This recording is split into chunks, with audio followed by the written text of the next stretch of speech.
Bonjour mes chers amis, aujourd'hui nous sommes le 23 août. Le 23 août en Ukraine, c'est une journée importante, comme le 24 août est une autre journée importante. Alors le 23 août, les Ukrainiens célèbrent leur identité, célèbrent et honorent leur drapeau. Le bleu représente certes le ciel, mais aussi l'âme ukrainienne et l'immatériel. Quant au jaune, c'est les couleurs des blés, les couleurs des tournesols, mais c'est aussi la partie matérielle. Donc ce drapeau a une double signification. C'est des couleurs qui ressemblent à un pays avec ses couleurs naturelles et aussi donc des significations bien plus en adéquation avec l'âme ukrainienne. Par ailleurs, le 24 donc est la date du jour de la fête nationale en Ukraine, le 24 août.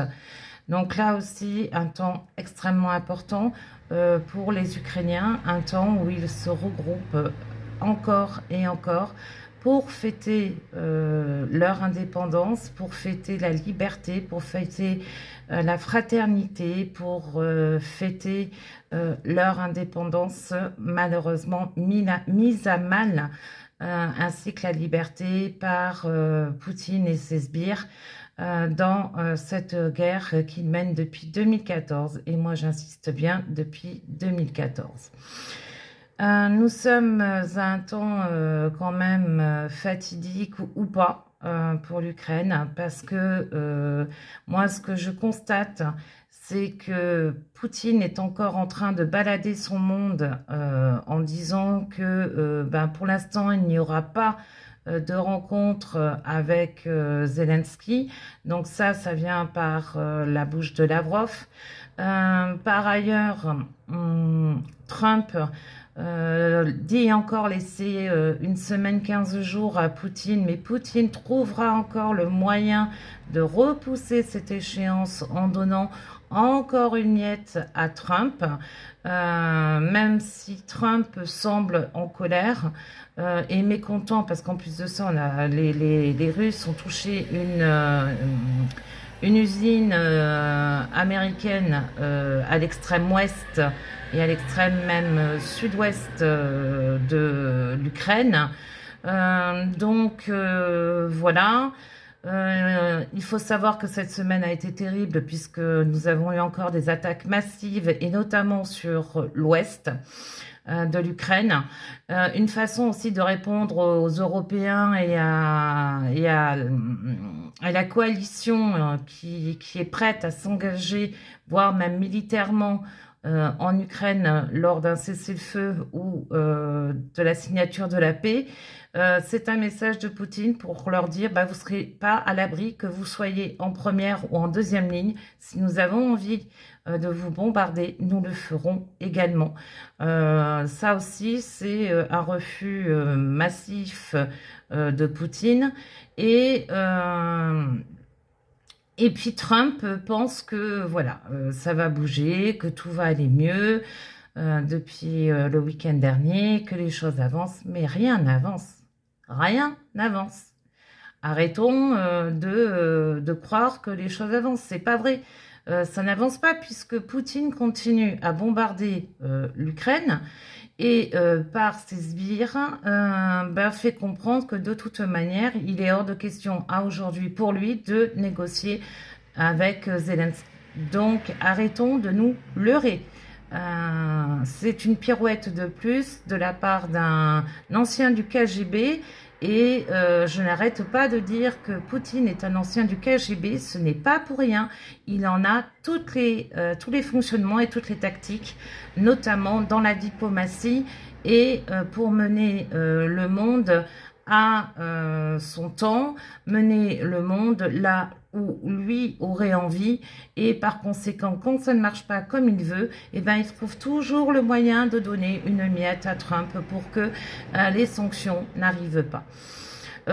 Trump qui est complètement, là aussi, ahurissant, puisqu'il regarde avec nostalgie dans le bureau ovale une photo de lui avec Poutine, en disant qu'il espère qu'en 2026, Poutine sera présent pour la Coupe du Monde de foot aux États-Unis.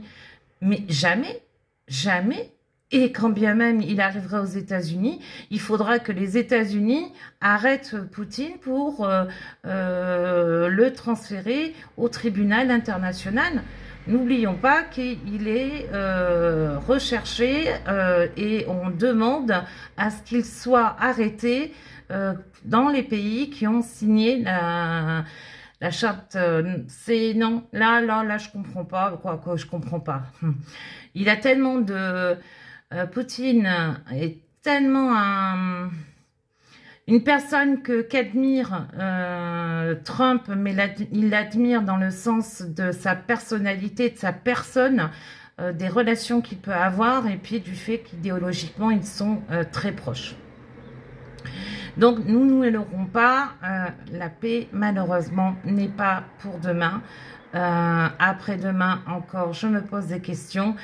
Quoi qu'il en soit, nous voyons très bien que la Russie ne souhaite qu'une chose, c'est continuer la guerre en tapant, y compris dans des villes où elle est assez loin.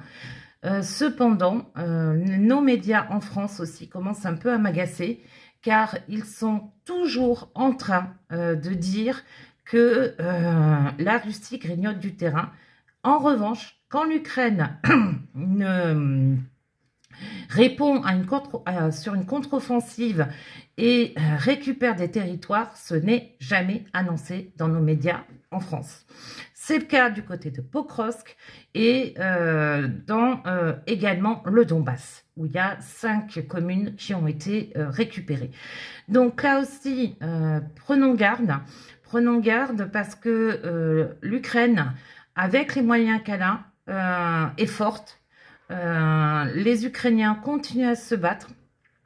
Ils ne lâcheront rien. Ils ne lâcheront pas ne serait-ce que 1 cm² de territoire. La population en Ukraine est majoritairement sur cette position. Il est important de lire de la presse internationale et de ne pas s'en tenir simplement aux médias en France si vous voulez savoir ce qui se passe réellement en Ukraine. Par ailleurs, je vous invite à suivre une page sur Facebook ou Telegram qui est Actualité ukrainienne en français, où avec 3 personnes, nous traduisons l'actualité concernant l'Ukraine et acceptons également des publications d'autres personnes qui ont des informations pertinentes. En revanche, elles doivent être en français ou traduites en français. C'est important de vous tenir informés avec des médias autres que nos médias en France, où des personnes essayent également de faire entendre raison et malheureusement n'ont pas assez de temps. Ils n'ont la possibilité que de lancer des punchlines sur les chaînes d'information continue. Alors que j'ai découvert, parce que je ne les regardais pas, et autant vous dire que non, les informations continues, c'est pas du tout ma tasse de thé. Je préfère prendre du temps et aller chercher des informations et les lire par moi-même. Alors, aujourd'hui, je vais souhaiter une bonne fête de l'identité ukrainienne et j'honore le drapeau ukrainien. Par ailleurs, je souhaite une bonne fête de l'indépendance et nationale en Ukraine. Que mes amis ukrainiens me pardonnent si les prononciations sont pas très bonnes.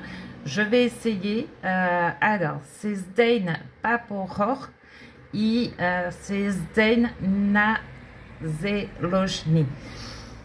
Slava Ukraini, Heroyam Slava.